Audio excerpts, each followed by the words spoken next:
Iran పైన దాడికి America big ప్లానే వేసింది. ఏకంగా పాకిస్తాన్ని ఈ యుద్ధంలో వాడుకోబోతోంది అమెరికా. అందుకే బహుశా డొనాల్డ్ ట్రంప్ ఒక వారం రోజుల సమయం లేదా 2 వారాల సమయం వెనకడుగు వేస్తున్నారని చెప్పి ఆలోచించి ఉంటారు. ఎందుకంటే ఇకపై డైరెక్ట్గా యుద్ధంలోకి దిగితే వీళ్ళంతా నాకు వ్యతిరేకమవుతున్నారు, ఏదేమైనా కూడా ప్రపంచ దేశాలంతా కూడా నన్ను తప్పుగా భావిస్తూ ఉన్నాయి కాబట్టి అదును చూసి సమయం చూసి కొట్టాలన్న ఆలోచనతో డొనాల్డ్ ట్రంప్ ఉంటాడు బహుశా. అందుకే ఆయన ఇప్పుడు కాస్త 2 వారాల సమయం నేను ఆగుతానని చెప్పేటువంటి మాటను చెప్పుకొచ్చాడు. ప్రస్తుతానికి ఇరాన్ ఆ తర్వాత పాకిస్తాన్ రెండు కూడా బార్డర్ దేశాలుగా ఉన్నాయి. కొన్ని సందర్భాల్లో ఈ బార్డర్ని పంచుకుంటూ ఉన్నాయి. అయితే ఈ బార్డర్ దగ్గర నుంచే ఇరాన్ని టార్గెట్ చేయాలని చూస్తోంది అమెరికా. సో ప్రస్తుతానికి ఎటువైపు నుంచి చూసైనా అమెరికా ఇరాన్ని దాడి చేయడం మాత్రం వదిలే ప్రసక్తి కనబడడం లేదు. ప్రస్తుతానికి అమెరికా పాకిస్తాన్ భూభాగంలో నుంచి ఇరాన్ ఎయిర్ బేసెస్ని టార్గెట్గా దాడి చేయాలని ఒక వ్యూహాత్మకంగా అందుకే ఆయన మాట అన్నారు కూడా. Plans and schedules are ready. Plans and schedules are ready. The final order is incomplete. The final order is not yet done అంటున్నారు ఆయన. అంటే అంతా సిద్ధమైంది, ప్లాన్లు షెడ్యూల్ మొత్తం సిద్ధమయ్యాయి, కేవలం ఆదేశాలు మాత్రం మిగిలి ఉన్నాయని చెప్పేటువంటి మాటని ఆయన చెప్పుకొచ్చారు. అయితే పాకిస్తాన్కి తూర్పున పాకిస్తాన్కి ఒక పశ్చిమాన ఇరాన్ దేశం ఉంటుంది. ప్రస్తుతానికి తూర్పు భాగం నుంచి అంటే ఈస్టర్న్ పార్ట్ ఆఫ్ తన బౌండరీ నుంచి ఇరాన్ ఇజ్రాయెల్ వైపుగా దాడులు చేస్తోంది. ఈ నేపథ్యంలోనే ఇటు వెస్టర్న్ సైడ్ ఆఫ్ పాకిస్తాన్ని ఉపయోగించి ఇరాన్ పైన చాలా తేలిగ్గా దాడి చేయొచ్చనే ఆలోచనతో అమెరికా ఉంది. అందుకే ఇరాన్ పైన దాడి నేపథ్యంలోనే ప్రైవేట్గా అటు పాకిస్తాన్ ఆర్మీ చీఫ్ అసీం మునీర్తో డొనాల్డ్ ట్రంప్ లంచ్ చేసినట్టు తెలుస్తోంది. అయితే ఆ ప్రైవేట్ లంచ్లోనే ఇదంతా చర్చకు వచ్చిందట. పాకిస్తాన్ సైన్యాన్ని, పాకిస్తాన్కి సంబంధించినటువంటి కొన్ని ప్రాంతాలని టార్గెట్ చేసుకొని ఇరాన్ పైన దాడి చేయాలన్న ఆలోచనతో డొనాల్డ్ ట్రంప్ ఉన్నారు. సో పాకిస్తాన్ దగ్గర నుంచే డొనాల్డ్ ట్రంప్ ఇరాన్ పైన దాడి చేస్తారనేటువంటి ఒక చర్చ జరుగుతుంది. ప్రస్తుతానికైతే ఆసిమ్ మునీర్తో ఈ ప్రత్యేకమైన చర్చకి ఇదే కారణంగా తెలుస్తోంది. యుద్ధంలో అమెరికాకి సాయం చేయాలని పాకిస్తాన్ కూడా అంగీకరించిందట. పాక్ ఆర్మీ చీఫ్ అమెరికా పర్యటనలో ఇదే డీల్ కుదుర్చుకున్నారట. పాక్ ఎయిర్ బేస్ల మీదుగానే ఇరాన్ పైన దాడులు చేయాలన్నటువంటి ఒక ఆలోచనతో అమెరికా ముందుకు వెళ్తోంది. సముగ్లీ, పస్నీ, గ్వాదర్ ఎయిర్ బేస్ల మీదుగానే ఈ టార్గెట్ జరగబోతోంది. సో ఇవన్నీ కూడా బలూచిస్తాన్లోనే ఉన్నాయి. బలూచిస్తాన్ ప్రాంతంలోనే ఈ 3 ఎయిర్ బేస్లు కూడా ఉన్నాయి. అయితే ఈ 3 ఎయిర్ బేస్ల నుంచే అటు ఇరాన్ పైన దాడి చేయబోతోంది అమెరికా. అరేబియా సముద్రం మీదుగా భారీగా ఫైటర్ జట్లను తరలిస్తోంది. ఇప్పటికే ప్రమాదకర యుద్ధ నౌకని గెరాల్డ్ ఆర్ ఫోర్స్ ని అక్కడికి చేర్చినట్టు తెలుస్తోంది. ఇరాన్ తూర్పు ప్రాంతంలో మొత్తాన్ని ఆక్రమించేలా ట్రంప్ నేతన్యాహు స్కెచ్ వేసినట్టుగా తెలుస్తోంది. ఆఫ్ఘనిస్తాన్ తోనూ కూడా చర్చలు మొదలు పెట్టారు ట్రంప్. కానీ ఆఫ్ఘనిస్తాన్ ఏ మేర ఒప్పుకుంటుందో చూడాలి. మరి ఎస్ మధు అందుబాటులో ఉన్నారు. మధు, సో పాకిస్తాన్ అమెరికాకి సహకరించి ఇరాన్ పైన దాడులు చేసేందుకు అన్ని రకాలుగా ఏర్పాటు చేసినట్టు తెలుస్తోంది. కానీ 2 రోజుల క్రితమే ఆ పాకిస్తాన్ అటు ఇరాన్కి అపరమైన ప్రేమను కనబరిచినట్టుగా ప్రకటన చేసింది. అంతలోనే ఇప్పుడు ఈ విషయం గుట్టురట్టయింది. ట్రంప్ పాకిస్తాన్ ఎయిర్ బేస్ల నుంచి అటు టెహరాన్ ప్రాంతంలో తూర్పు భాగమైనటువంటి ఎక్కడైతే ప్రాంతాన్ని ఇప్పుడు ఇరాన్ స్థావరంగా మార్చుకొని ఇజ్రాయెల్పై దాడి చేస్తోంది, దాన్ని పూర్తిగా ముక్కలు చేయాలని ఆలోచన డొనాల్డ్ ట్రంప్ ఉన్నారు. కొన్ని యుద్ధ సామాగ్రిని అక్కడికి చేర్చింది, గెరాల్ లాంటి ఒక యుద్ధ నౌకను కూడా చేర్చినట్టు తెలుస్తోంది. సో ఎంత మేర ఇది సఫలీకృతం కావచ్చు? నిజంగా పాకిస్తాన్ అమెరికాకు సహకరించే అవకాశం ఉందా? ఇది కనుక అరబ్, ఇస్లామిక్, ఆఫ్రికన్ దేశాలకు కనుక తెలిస్తే పాకిస్తాన్ కూడా ఇక్కడ ముద్దాయిగా అయ్యే అవకాశం ఉంది. అప్డేట్స్ ఏంటి?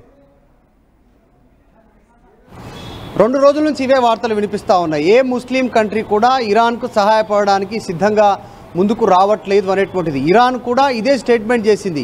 సౌదీ అరేబియా ఇంకా కొన్ని ముస్లిం కంట్రీస్ ఏవన్నీ అవన్నీ మాకు మద్దతు తెలపాలి బేషరతుగా అనేటువంటిది వాళ్ళు ఓపెన్ స్టేట్మెంట్ చేసినా ఇంతవరకు ఏ ముస్లిం కంట్రీ ఓపెన్గా వారికి సపోర్ట్ చేయలేదు. అసలు పాకిస్తాన్ నోరు మెదపకుండా పాకిస్తాన్ మాకు సహాయం చేయబోతా ఉంది, అవసరమనుకుంటే అణుబాంబులని ఇజ్రాయెల్ పైన ప్రయోగిస్తుంది, మా కోసం అండగా నిలబడుతుంది అనేటువంటి ఒక హాస్యాస్పదమైనటువంటి స్టేట్మెంట్ ఇరాన్ చేసినా అలాంటి ప్రకటన ఏది ఇంతవరకు రాలేదు. రాకపోగా పాకిస్తాన్కి సంబంధించిన ఆర్మీ చీఫ్ అమెరికా అధ్యక్షుడితో భేటీ కావడంతో తర్వాత ఆయన అమెరికా అధ్యక్షుడు పాకిస్తాన్ పైన ప్రశంసలు కురిపించడం, ఐ లవ్ యూ పాకిస్తాన్ అనే స్టేట్మెంట్ చేయడంతో దాదాపు ఇరాన్ను ముస్లిం కంట్రీలలోనే ఒంటరి చేసేటువంటి ప్రయత్నం అమెరికా, ఇజ్రాయెల్ వ్యూహాత్మకంగా చేసింది అనేటువంటిది చర్చ ప్రారంభమైంది. పాకిస్తాన్లో ఉన్నటువంటి ఎయిర్ బేస్లను వాడుకుంటూ ఆ ప్రాంత భూభాగాన్ని వాడుకుంటూ అమెరికా జెట్ ఫైటర్లని అక్కడి నుంచి ఇరాన్ పైన యుద్ధానికి సన్నద్ధం చేసే కార్యక్రమం మొదలు పెడతా ఉన్నారు. ఆల్రెడీ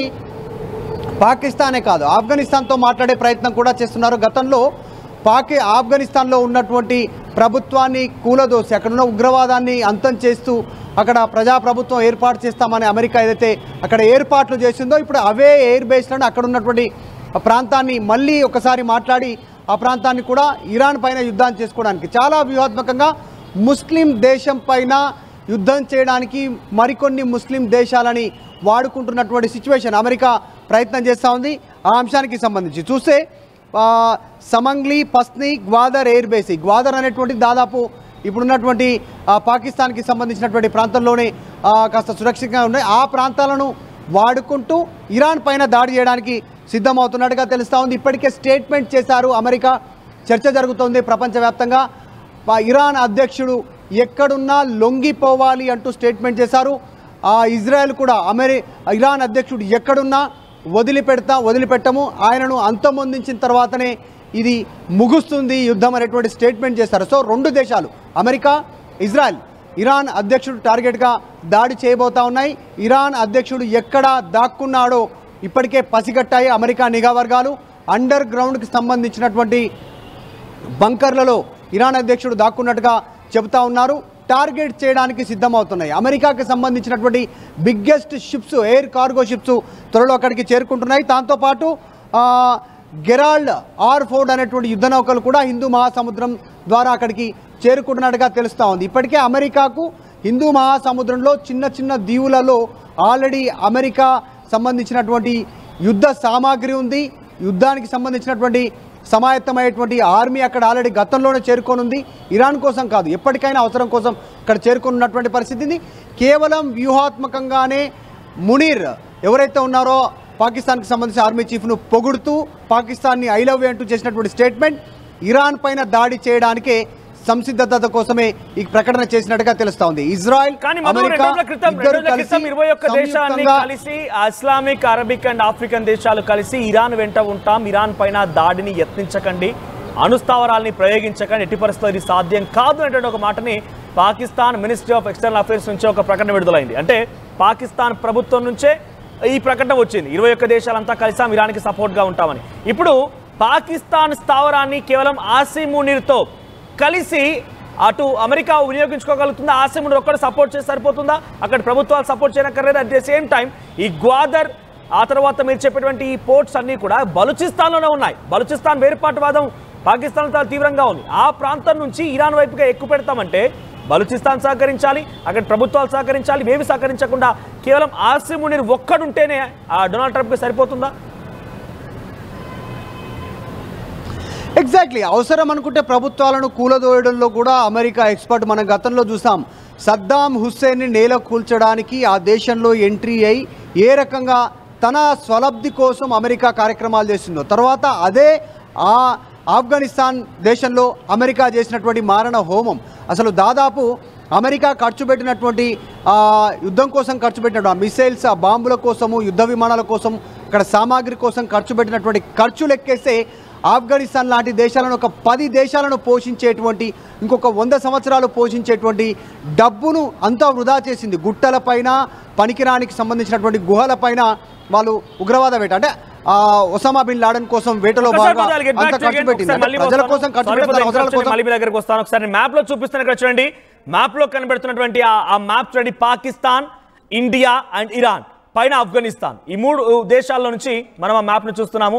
సో దాంట్లో పాకిస్తాన్, క్వెట్టా పాకిస్తాన్లో ఉంది, గ్వాదర్ పోర్ట్, కరాచీ ఇవన్నీ కూడా పాకిస్తాన్లో ఉన్నాయి. అయితే గ్వాదర్, సముగ్లీ తర్వాత పస్ని, ఈ 3 ఎయిర్ బేసెస్లు బలూచిస్తాన్లో ఉన్నాయి. క్వెట్టా, గ్వాదర్ అండ్ సముగ్లీ. సో పస్ని, ఈ 3 కూడా అక్కడే ఉన్నాయి. అయితే ఇక్కడ పక్కనే ఇరాన్ బార్డర్ షేరింగ్ చూడండి, బార్డర్ పంచుకుంటోంది ఇరాన్తో పాకిస్తాన్. అటు ఆఫ్ఘనిస్తాన్ కూడా బార్డర్ పంచుకుంటోంది. అయితే పాకిస్తాన్ ఉన్నటువంటి ఈ భూభాగంలోకి గ్వాదర్, సముగ్లీ అండ్ పస్ని, ఈ 3 ఎయిర్ బేసెస్ నుంచి టార్గెట్ గా చేసుకొని ఇరాన్ పైన దాడి చేయాలని ఒక ఆలోచనతో అమెరికా ముందుకు వెళ్తుంది. అమెరికా ఆలోచన కూడా అదే. అమెరికా ఇరాన్ని న్యూక్లియర్ స్థావరాన్ని, ఇరాన్కి సంబంధించిన న్యూక్లియర్ వెపన్ని మీరు సంతకం చేస్తే ఓకే, లేదంటే మేము అంత చూస్తామని చెప్పింది కదా. ఇప్పటికే అంతా సిద్ధంగా ఉన్నాయి. కేవలం నా ఫైనల్ ఆర్డర్ ఒకటే మిగిలిపోయి ఉంది. ఇప్పుడు ప్రస్తుతానికి 2 వారాలు వెనకడుగు వేస్తున్నా అన్ని ప్లాన్స్ అండ్ షెడ్యూల్స్ సిద్ధంగా ఉన్నాయన్న మాటని డొనాల్డ్ ట్రంప్ మాట్లాడుకొచ్చారు. సో పాకిస్తాన్ ఆసిమ్ మునీర్తో చర్చలు జరిపారు, ప్రైవేట్ లంచ్లో పాల్గొన్నారు. 250th అమెరికా మిలిటరీ డేకి ఆసిమ్ మునీర్ని, పాక్ ఆర్మీ చీఫ్ ఆ పాపిస్ట్ కుక్కని అమెరికా అధ్యక్షుడు డొనాల్డ్ ట్రంప్ పిలుచుకున్నారు. పక్కనే కూర్చోబెట్టుకొని లంచ్ కూడా చేశారు, పొగడారు. ఐ లవ్ యూ పాకిస్తాన్ అన్నారు, ఐ లవ్ పాకిస్తాన్ అన్నారు ఆయన. సో ఇవన్నీ ఎందుకంటున్నారంటే ఇరాన్ టార్గెట్గా చేయడం కోసమే పాకిస్తాన్ వినియోగించుకునే అవకాశం ఉంది. అయితే ప్రస్తుతానికి పాకిస్తాన్ ఎక్స్టర్నల్ అఫైర్స్ నుంచి ఒక ప్రకటన విడుదలైంది. 21 దేశాలన్నీ ఏకమవుతున్నాయి. ఇస్లామిక్, అరబిక్ అండ్ ఆఫ్రికన్ దేశాలన్నీ ఏకమైపోయి ఇరాన్కి సపోర్ట్గా ఉన్నాం. ఎవరైనా కూడా ఇరాన్పై దాడి చేస్తే మేము కూడా రిటిలియేట్ అవుతాం. ఇజ్రాయెల్ ఇప్పుడైనా తన దాడుల్ని ఆపకపోతే ప్రమాదం ఉంటుందనేటువంటి ప్రకటనని పాకిస్తాన్ ఎక్స్టర్నల్ అఫైర్స్ నుంచి 21 దేశాలతో ఏకమైనటువంటి ఒక ప్రకటన విడుదల చేశారు. కానీ ఇప్పుడు ఆసిమ్ మునీర్ సపోర్ట్ తీసుకోబోతోంది డొనాల్డ్ ట్రంప్. అవసరమైతే అక్కడ ప్రభుత్వాల్ని కూల్చైనా సరే ఆసిమ్ మునీర్ సపోర్ట్తో అక్కడ ఎయిర్ బేస్లను వాడుకొని ఆయన ఇరాన్ పైన దాడి చేసే అవకాశం ఉంది. అటు ఇరాన్ తమ పశ్చిమ భాగం నుంచి, ఇరాన్ తమ తూర్పు భాగం నుంచి ఈ దాడులు కొనసాగిస్తుంది. ఇరాన్ తూర్పు భాగం నుంచి టెహరాన్, ఇసాఫహాన్, తర్వాత తబ్రీజ్ ఈ ప్రాంతం, నతాన్జా ప్రాంతాల్లో నుంచి పెద్ద ఎత్తున ఇజ్రాయెల్ పైన దాడులు చేస్తోంది. అయితే అటువైపుగా వారంతా అలర్ట్గా ఉన్నారు. కానీ పాకిస్తాన్ వైపు నుంచి ఏం జరుగుతుందో గమనించేటువంటి ఆ సమయంలోనే అమెరికా పాకిస్తాన్ ఆసిమ్ మునీర్ సహాయం తీసుకొని పశ్చిమ భాగం నుంచి ఎంట్రీ ఇచ్చి పెద్ద ఎత్తున ఇరాన్లో ఒక దాడులకు పాల్పడే ఒక ఆలోచనతో ఉంది. అరేబియన్ సీలోకి ఇప్పటికే గెరాల్డ్ ఆల్ ఫోర్ట్ అనేటువంటి ఒక యుద్ధ నౌకని పంపించింది. అక్కడంతా సంసిద్ధంగా ఉన్న ఏ క్షణమైన గ్వాదర్ పోర్ట్ నుంచి ఈ దాడులు జరిగే అవకాశం కనబడుతోంది. Yes continue Madhu. సో నిజంగానే ఈ స్థాయిలో సహకరించే అవకాశం ఉంటుందంటారా? అవసరమైతే ప్రభుత్వాన్ని కూల్చి మరి డొనాల్డ్ ట్రంప్ ఇంతటి దాడి యత్నానికి పాల్పడే అవకాశం ఉందంటారా?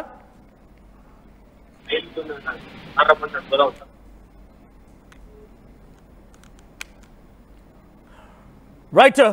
సో ప్రస్తుతానికి ఏదైనా జరిగినా, ఎటువంటి చర్యలు జరిగినా, ఏం జరిగినా కూడా ఎట్టి పరిస్థితుల్లో ఇరాన్ని వదిలిపెట్టే ప్రసక్తి లేదనే చందంగానే అమెరికా అధ్యక్షుడు డొనాల్డ్ ట్రంప్ యొక్క వ్యవహారం కనబడుతోంది. ఆసిమ్ మునీర్ని మిలిటరీ డే పరేడ్కి పిలవడం, ఆ తర్వాత మరుసటి రోజు ప్రైవేట్ లంచ్లో పాల్గొనడం, ఇవన్నీ కూడా ఆసిమ్ మునీర్ని సహకారం తీసుకొని ఆసిమ్ మునీర్తో మాట్లాడి ఇరాన్ పైన దాడి చేయాలని ఒక ఆలోచనతో ఉన్నారు. డెఫినెట్గా అటు పాకిస్తాన్ కూడా అమెరికా సపోర్ట్ కావాల్సిందే. ఇజ్రాయెల్ భారత్ సంబంధించిన దాడిని తట్టుకోవాలంటే ఇప్పటికే మా దగ్గర డిఫెన్స్ సిస్టమ్ లేదు, డిఫెన్స్ సిస్టమ్ ఇవ్వాలని చెప్పి వాళ్ళు కోరుకున్నారు. సో డిఫెన్స్ సిస్టమ్ కోసం అయినా కానీ అటు పాకిస్తాన్ సహకరించాల్సిందే. సో డెఫినెట్గా ఇరాన్తో సపోర్ట్ చేస్తామనేటువంటి మాట చెప్పినప్పటికీ దొంగ దెబ్బ తీయడం, వెండుపోటు పడవడం వీళ్ళకేమైనా కొత్తగా నేర్పించాలా? అవసరం లేదు కదా. అందుకే గ్వాదర్ పోర్టు సహాయం తీసుకొని అమెరికా అధ్యక్షుడు ఇరాన్ పైన దాడి చేయాలనేటువంటి ఒక ఆలోచన చేస్తున్న నేపథ్యంలో దానికి పాకిస్తాన్ కూడా సహకరిస్తున్నట్టు తెలుస్తోంది. ఏ క్షణమైనా ఒక 2 వారాల సమయం అని చెప్పి డొనాల్డ్ ట్రంప్ మాట్లాడుకొచ్చారు. సో దానికి తగ్గట్టుగా అన్ని ఏర్పాట్లు చేసుకొని పాకిస్తాన్ ప్రాంతం నుంచి ఇరాన్ బార్డర్ ప్రాంతానికి కొంత షేరింగ్ ఉంది, అటు ఇరాన్ పాకిస్తాన్ బార్డర్ షేరింగ్ ఉంది. కాబట్టి అక్కడి నుంచే ఇటు పశ్చిమ భాగం నుంచి అమెరికా దొడ్డిదారిన అమెరికా వెన్నుపోటు పరిచేటువంటి క్రమం కనబడుతోంది. ఇరాన్కి కొంత ఇబ్బందికర పరిస్థితి తలెత్తే అవకాశం ఉంది పాకిస్తాన్తోనే. అటు ఆఫ్ఘనిస్తాన్ కూడా చర్చలు జరుగుతుంది. ఆఫ్ఘనిస్తాన్ భూభాగం నుంచి కూడా అటు ఇరాన్ పైన దాడులు చేయడం ఒక ఆలోచన అమెరికా చేస్తోంది. కానీ అమెరికా సహాయం కావాలి కాబట్టి ఇవన్నీ కూడా బహుశా ఒప్పుకునే అవకాశం ఉంది. మరి చూద్దాం ఏం జరుగుతుంది. నిజంగానే పాకిస్తాన్ ప్రభుత్వాన్ని సైతం ఒప్పించి ఇరాన్ పైన అమెరికా అధ్యక్షుడు డొనాల్డ్ ట్రంప్ దాడులు చేస్తాడా, లేదంటే కేవలం ఆసిమ్ మునీర్ సహాయం మాత్రం తీసుకున్నాడు కాబట్టి అవసరమైతే ప్రభుత్వాన్ని సైతం కూల్ చేస్తాడా అనేది మాత్రం చూడాల్సిన అవసరం అయితే ఉంది. నిజంగా అమెరికా అధ్యక్షుడి యొక్క వ్యవహార శైలి తీరు మీకేమనిపిస్తోంది? కామెంట్ చేయండి. He said I was going back home to make a ceasefire. Not a ceasefire. We're long beyond ceasefire. And I said, why do you say that? Why would you say ceasefire? It's a bad term to use. Because a ceasefire means like everything's going swimmingly, we'll take a little time off. It's not. We're not looking for a ceasefire. We're looking for a total, complete victory. Again, you know what the victory is. No nuclear weapon. Mr. President. So I thought it was a very badly worded statement by him, and obviously I let him know that. He said I was... Well, I stopped a war between Pakistan. I love Pakistan. I think Modi is a fantastic man. I spoke to him last night. We're going to make a trade deal with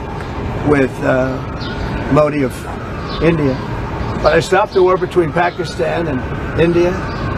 This man was extremely influential in stopping it from the Pakistan side, Modi from the India side, and others. And they were going at it, and they're both nuclear countries. I got it stopped. I don't think I had one story. Did I have one story written about it? I stopped a war between two major nations, major nuclear nations. I don't think I had a story written about it, but that's okay. You know why? The people know. The people know. Mr. President. Did anybody write that story about the war? Did you write it? చూసారు కదా Trump ఏమంటున్నారు, he loves Pakistan, I love Pakistan అంటున్నారు ఆయన. ఈ మాట మాట్లాడడానికి నాకే సిగ్గు అనిపిస్తోంది. ఆయన చెప్పిన మాట నేను మళ్ళీ రిపీట్ చేయదలుచుకోలేదు.